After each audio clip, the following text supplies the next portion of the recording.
Hallo allerseits und willkommen zur Bausatzbesprechung des Faun L900 mit Sonderanhänger 115 von Das Werk im Maßstab 1:35.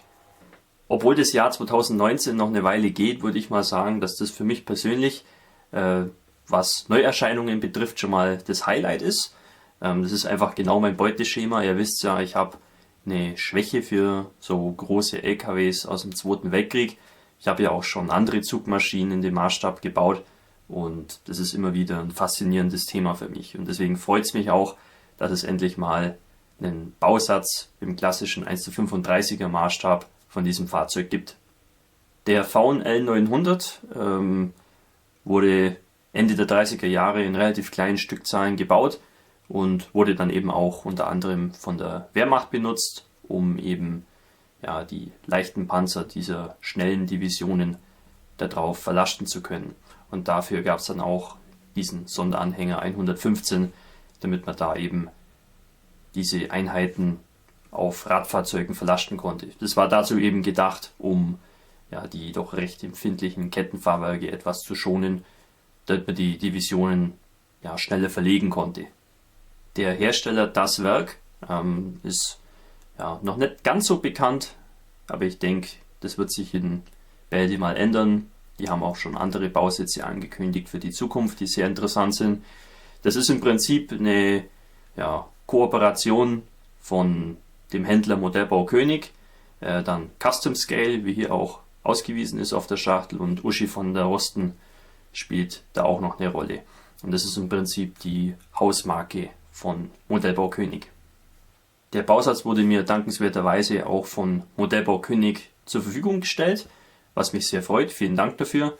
Das ist einerseits für mich interessant, weil ich das Teil einfach unbedingt bauen will, und natürlich auch für euch, weil ihr dann natürlich den Einblick bekommt, wie der Bausatz aufgebaut ist, nachdem ich den euch hier gezeigt habe, und zum anderen möchte ich den auch bauen und das relativ detailliert dokumentieren für euch.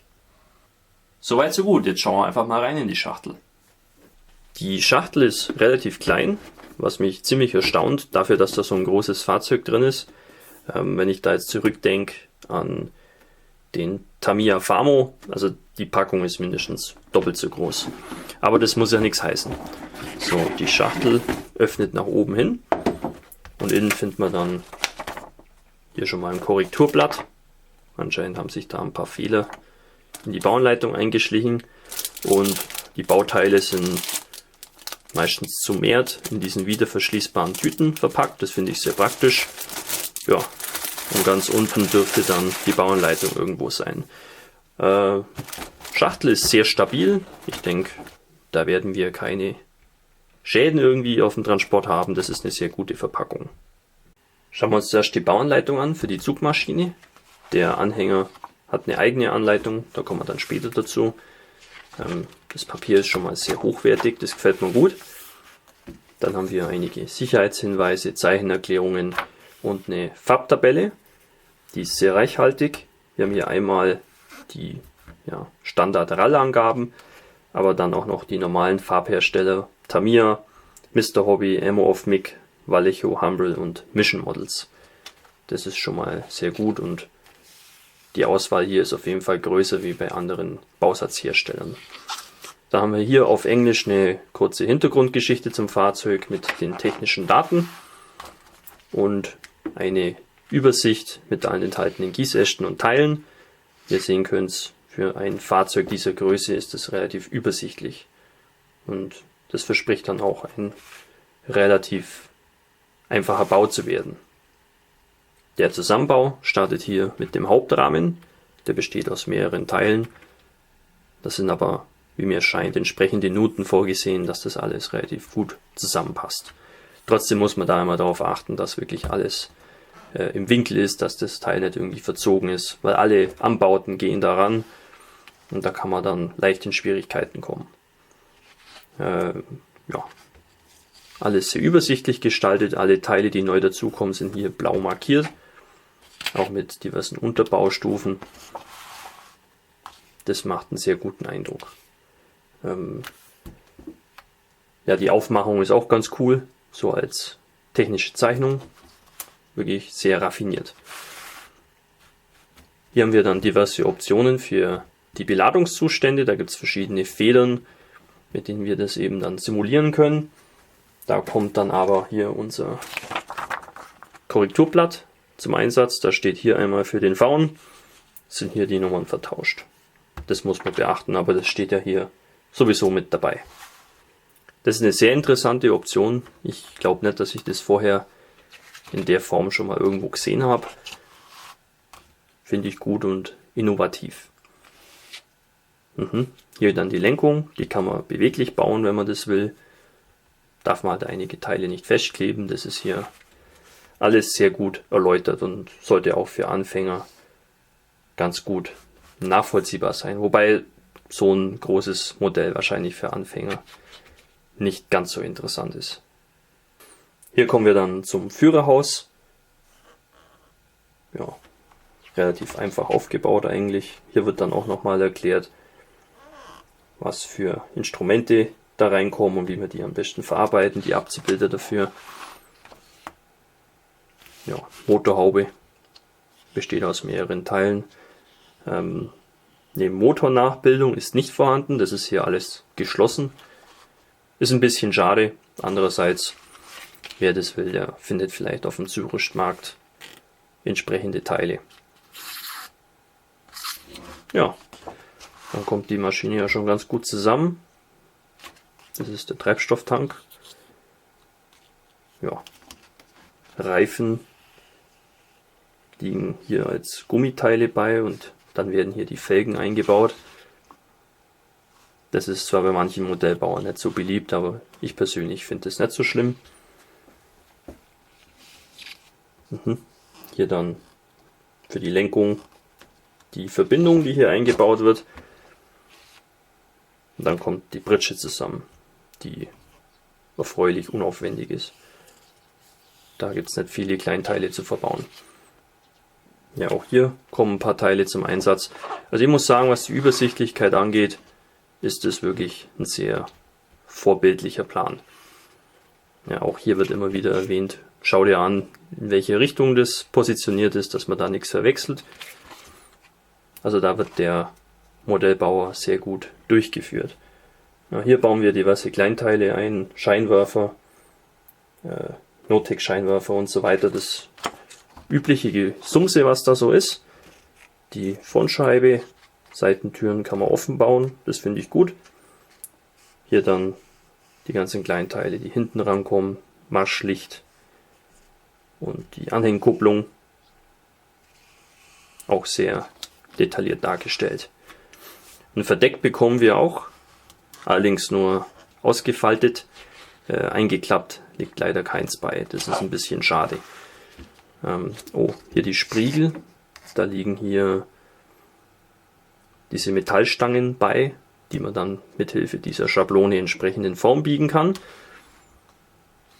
Dann wird hier auch noch erklärt, wie man die dann einsetzen kann. Da müssen wir hier was aufbohren, dass wir dann die Spriegel einsetzen können. Oder wir können sie hier auch so verstaut einsetzen, wenn wir das wollen.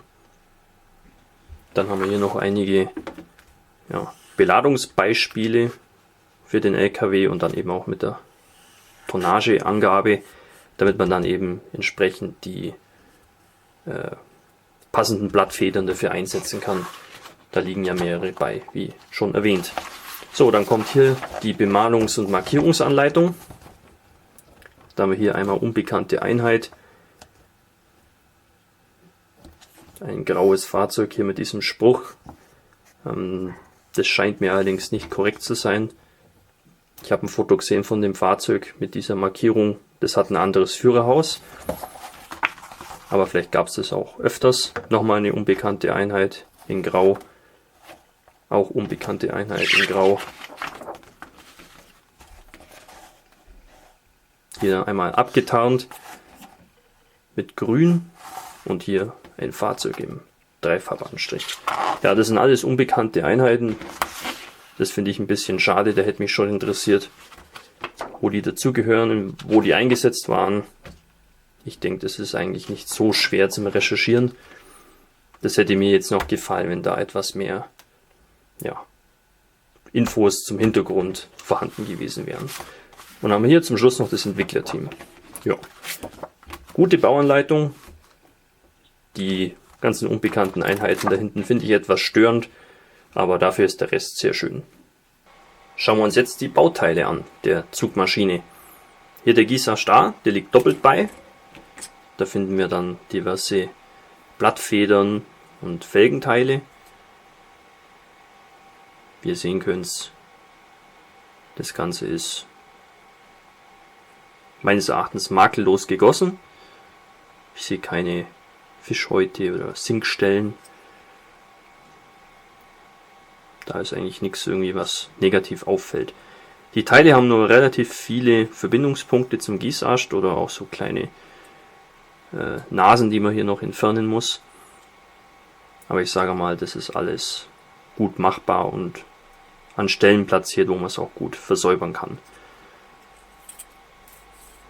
Ja, Auswerfmarken sehe ich auch keine, die irgendwie stören. Hier seht ihr dann die diversen Blattfedern für die verschiedenen Beladungszustände. Ja, das sieht doch alles sehr schön aus. Auch die filigranen Teile hier machen einen sehr guten Eindruck. Ja, die Bordwände haben eine sehr feine Holzstruktur, wie man sehen kann. Das wird sich sehr gut betonen lassen später mit ein bisschen Ölfarbe. Ja, sehr gelungen. Für ein Erstlingswerk definitiv grandios. Am Guisarge B haben wir dann diverse größere Teile. Hier vor allem sehr auffällig die Ladepritsche. Auch wieder mit schöner Holztextur und schönen Bolzen hier. Finde ich sehr gut gelungen. Das Instrumentenbrett hat hier zum Beispiel das Faun-Logo mit dabei. Das finde ich auch recht interessant. Bei anderen Bausätzen fehlen so Embleme, Firmenembleme oft aus Lizenzgründen. Ja, das Verdeck hat auch eine schöne Stofftextur außen. Wirkt sehr natürlich. Ja, auch hier keine Makel zu sehen, außer relativ vielen Auswerfmarken. Zum Beispiel hier innen an den Schutzblechen. Gut, da sieht man sie später kaum und die sind auch recht flach. Aber sie sind vorhanden, auch hier innen am Verdeck oder hier an den Seitenteilen der Fahrerkabine. Unterseite von der Pritsche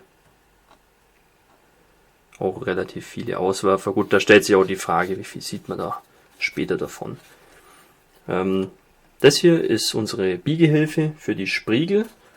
Die liegen ja hier als Messingteile bei. Und das ist praktisch unsere Biegehilfe, mit der wir die formen können. Das finde ich ist eine sehr gute Alternative zu einem Plastikteil. Ist stabiler, man muss es nicht versäubern. Ja, hat eigentlich nur Vorteile. Finde ich eine sehr sinnvolle Dreingabe. Und dann auch, dass wir hier diese Schablone bekommen. Am Guisarge C findet man dann wieder diverse kleinere Teile. Hier zum Beispiel, was wir später vom Motorblock und dem Getriebe sehen können von unten. Wie gesagt, das ist nur angedeutet im Bausatz. Eine volle Motorraumeinrichtung findet man nicht. Ja, Sitzpolster und das ist auch nochmal das Rückteil vom Verdeck. Kühlergrill, auch wieder mit dem Faun-Logo. Finde ich ganz gut gemacht. Ja, hier haben wir auch etwas weniger Verbindungspunkte zum Guisarge, also das Auslösen wird uns hier etwas leichter fallen. Oh, das sind schöne Teile hier. Mit den Rückspiegeln und Scheinwerfern und dem Winker.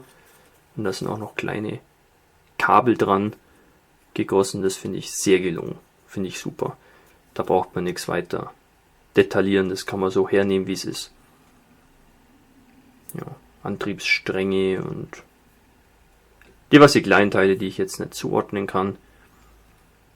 Alle makellos gegossen. Ja, da schlägt das Modellbauerherz auf jeden Fall höher. Am Guisarge D haben wir dann diverse Rahmenteile, hier vor allem die beiden Hauptrahmenteile, die doch ziemlich beachtlich sind von der Länge. Da kann man schon mal abschätzen, wie groß das Fahrzeug wird. Ja, finde ich ganz gut gemacht, wie vermutet auch. Sind hier die entsprechenden Nuten ziemlich groß für die Querstreben. Also da sollte es beim Zusammenbau des Rahmens keine größeren Probleme geben. Kotflügel haben wir in ein paar so Auswerfer. Ja, die kann man entweder mit Alterung überdecken oder rausschleifen, je nachdem. Ja, viel mehr gibt es hier eigentlich nicht zum Sagen. Auch hier bin ich wieder voll überzeugt von der Gussqualität. Die paar Auswerfer sollen mich jetzt da nicht weiter stören. Am Spritzling E findet man dann die Glassichtteile. Da gibt es nicht viele, 2 Scheinwerferlinsen und die Windschutzscheibe. Die Teile sind sehr klar gegossen, also da gibt es kaum irgendwie Verzerrung, sind auch schön dünn ausgeführt.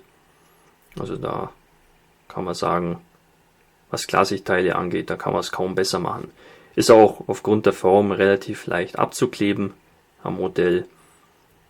Also da brauchen wir jetzt keine vorgeschnittenen Masken oder so, wie das vielleicht andere Hersteller handhaben. Das ist auf jeden Fall gut machbar. Und natürlich bekommen wir für unseren LKW auch noch jede Menge Reifen. Die sind hier aus diesem Weichplastikmaterial gefertigt. Da weiß ich, dass viele Modellbauer das nicht so gern haben. Ich persönlich habe da kein Problem damit. Dieses Material zersetzt sich angeblich über die Jahre, wird spröde und geht einfach kaputt. Ja, wie gesagt, ich habe da keine Negativerfahrungen bisher. Ich mache das Hobby jetzt auch schon über 2 Jahrzehnte lang, also da ist eigentlich noch nie irgendwas passiert. Das Material ist auch nicht ganz so weich wie von anderen Herstellern, also es ist schon noch relativ rigide. Also die Farbe sollte da drauf auch ganz gut haften. Wie man sehen kann, die Details, was die Beschriftungen angehen und auch das Reifenprofil, sind alles sehr scharf wiedergegeben. Das ist oft auch ein Problem bei so weichem Material, dass die Details etwas schwammig werden. Das ist hier nicht der Fall, das ist vorbildlich gemacht und da gibt es eigentlich nichts zu jammern. Von das Werk gibt es mittlerweile auch, glaube ich, Resinreifen, die praktisch ein bisschen abgeflacht sind unten, um eben einen schweren Beladungszustand zu simulieren. Wer will, kann sich das auch noch gönnen. Ich denke, der Bausatz kann das durchaus vertragen. Aber die Reifen, so wie sie sind, out of box, sind eigentlich auch schon sehr schön. Kommen wir nun zum Sonderanhänger 115 mit der Bauanleitung. Hier haben wir allgemeine Warnungshinweise, Zeichenerklärung und eine Farbtabelle, die sich wieder auf dieselben Farben bezieht wie bei der Zugmaschine auch. Das macht ja auch irgendwie Sinn. Eine Übersicht zu den Gießästen findet man nicht. Es wird nur wieder auf unserem Korrekturblatt erwähnt, dass was in der Bauanleitung als Spritzling A gekennzeichnet ist, eben Spritzling F ist und so weiter und so fort. Also da wurde praktisch die Benennung ein bisschen vermasselt, aber das ist jetzt, glaube ich, nicht weiter kompliziert. So, wir fangen hier an mit der Bereifung. Recht interessant, diese Doppelbereifung. Dann bauen wir das Drehgestell zusammen mit der Achse. Das ist recht interessant, das kann man alles beweglich halten später. Interessanterweise liegen hier jetzt keine unterschiedlichen Federpakete bei, um da irgendwie eine schwere Beladung zu simulieren. Ja, und dann ist das Drehgestell eigentlich schon beieinander und wir bauen den Rahmen für die Ladeplattform zusammen. Hier fällt ein bisschen auf, dass das nicht ganz so detailliert ausgeführt ist wie bei der Zugmaschine. Hier werden aber bloß die Teile so abgebildet, aber es wird nicht gesagt, wo genau jetzt das rankommt. Zum Beispiel hier hinten. Man sieht es dann am nächsten Bild, ungefähr wo es sein sollte, dass es irgendwie unten hingehört, aber es wird nicht weiter detailliert gezeigt, was da eigentlich passiert. Ist auch nicht ganz so übersichtlich wie jetzt die vorige Anleitung. Das ist schon ein deutlicher Unterschied. Ich denke aber, dass man damit arbeiten kann. Ja, auch hier wird einfach nur erklärt, ja, wir bauen das Teil an, aber dann ist hier nochmal eins. Also das ist ein bisschen leicht konfus, das hätten wir schöner machen können. Ja, aber es ist ganz okay. Ansonsten ist der Anhänger eigentlich nicht weiter kompliziert. Wir haben hier noch diverse Werkzeuge, um die Beladung zu verzurren und zu spannen. Ladungssicherung, immer ein wichtiges Thema. Ersatzreifen kommt hier ran und dann ist der Anhänger auch schon fertig. Dann haben wir hier diverse Möglichkeiten. Hier zum Beispiel beim Beladen ist die Hinterachse entfernt und die Rampen hier ausgefahren. Oder hier eben, wenn es bewegt wird. Und dann hier noch eine allgemeine Anleitung zur Bemalung. Ja, und das wäre es auch schon wieder. Also die Bauanleitung ist auch ganz nett, aber definitiv nicht so schön gemacht wie die vorherige. Der Guisarst F liegt doppelt bei. Natürlich für die Bereifung hier jede Menge Felgen, aber auch Zubehör für die Ladungssicherung, diverse Unterlegkeile, Haken und so weiter. Alles makellos gegossen, ohne irgendwelche Schäden. Hier haben wir auch wieder eine recht schöne Textur auf diesem Teil, Holz und Metall. Ist ganz gut gemacht, finde ich schön. Irgendwelche störenden Auswerfer haben wir hier nicht. Ist auch jetzt bei so schmalen Teilen relativ schwierig, die mit so Auswerfern irgendwie zu versauen. Am Guisarst G haben wir wieder größere Teile für den Anhänger, diverse Rahmenteile und so. Ja, auch sehr schön. Hier fällt auch wieder die wirklich überragende Holztextur auf. Das ist ja fast schon schade, da später mal irgendwie ein Fahrzeug draufzuladen, dass man da später nichts mehr sieht davon. Ich glaube auch, dass da ein Abziehbildersatz rauskommen soll mit der passenden Holztextur, die man dann da einfach so drüber kleben kann. Sicherlich interessant. Ich persönlich werde das aber mit Farbe gestalten und mit Ölfarben. Ein bisschen tünchen. Das ist eher mein Arbeitsprozess. Mit Abziehbildern habe ich es nicht so. Ja, Rahmenteile sind jetzt nicht irgendwie grob verzogen oder so. Ja, sehr schön gemacht. Am Guisarst H haben wir wieder jede Menge Kleinteile, unter anderem wieder so Federpakete, die ich für sehr gelungen halte. Echt schicke Dinger. Schade, dass man später davon nicht so viel sieht. Ja. Die Teile auszulösen wird sicherlich relativ mühsam. Ist doch recht viel zum Versäubern. Lauter Nasen und Angusspunkte. Ich sag mal, da muss man bei das Werk vielleicht noch ein bisschen Lehrgeld zahlen beim Formenbau. Beziehungsweise die Firma, die das in deren Auftrag gießt. Ich weiß nicht, wer das macht.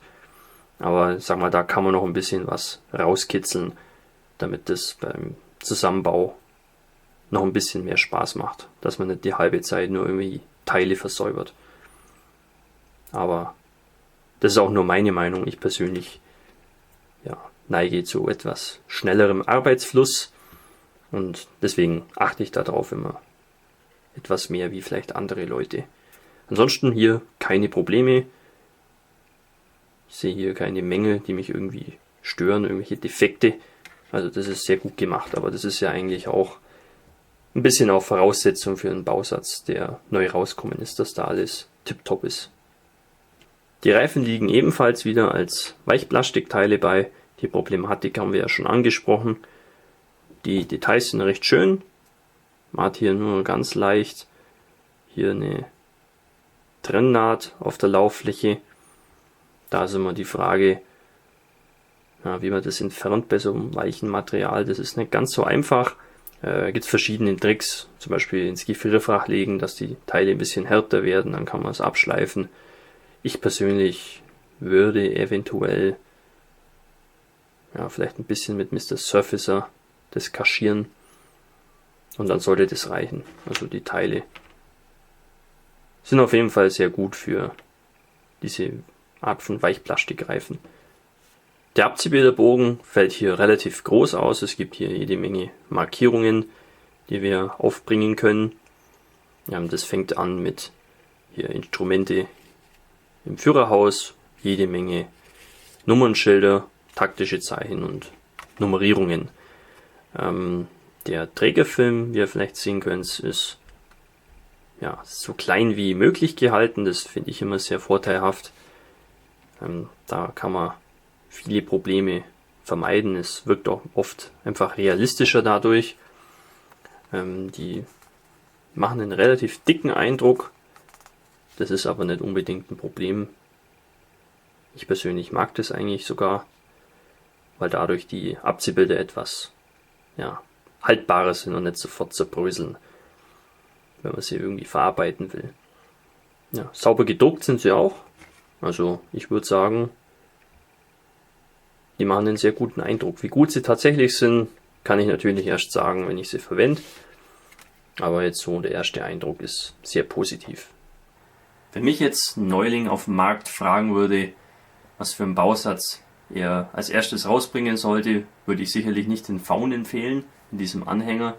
Das fände ich doch etwas sehr überambitioniert, wenn das jemand versuchen würde. Aber hier ist es auf jeden Fall sehr gelungen. Das Werk hat hier eigentlich ganze Arbeit geleistet. Der Bausatz macht einen sehr guten Eindruck. Die kleineren Mängel, die ich da entdeckt habe, sind wirklich nur Kleinigkeiten, die vielleicht einfach nur auf meinen persönlichen Geschmack zurückzuführen sind und weniger Allgemeingültigkeit haben.